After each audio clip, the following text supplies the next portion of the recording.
összes cimborát, hogy születeljük a vénhegyborát. Lenyelünk vagy 10 felest, nem is járunk egyenest, vigyázz, hogy a tőkét lemenyesd. A sok 100 tőkén jó szőlő akad, felnyög a puttony, majd beleszakad. A présházban nagy a zaj, ömlik a must hajavaj, drága komám, lenegyid magad. Itt van már a szület ideje, azért szőlős kertem lett a világ közepe. Sülök forog a sok ember, s haj az Isten, most meg nem ver 10 hektó lesz a szőlőleve. Eljött hát a szület ideje, dagad a sok murcitól a hordon feneke.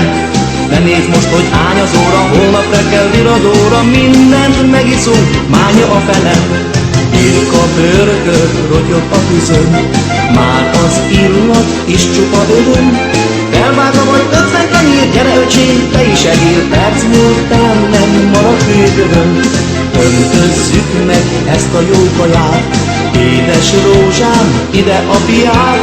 Koccannak a poharak, siratják a boromat, hátra van még a születi bál. Itt van már a szület ideje, az én szőlős kertem lett a világ közepe. Sülök forog a sok ember, s haj az Isten, most meg nem ver 10 hektó lesz a szőlőleve. Eljött hát a szület ideje, dagad a sok murcitól a hordó feneke. Ne nézd most, hogy hány az óra, holnap reggel viradóra, mindent megiszunk, mánya a fele.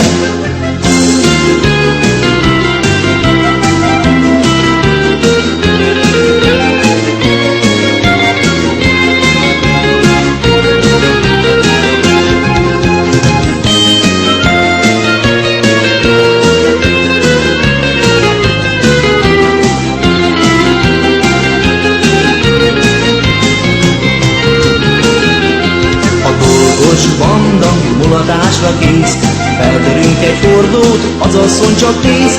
Nyaklik csuklik a sógor, gyöngyözik a folyóból, olyan édes akárcsak a méz. Csendüljön fel a cigányzene, csárdást jár a présház teteje. Kedvünkre van a sok dal, mi lesz már a boromba, a lopót ögöd rá, a gomám hozza csak ide.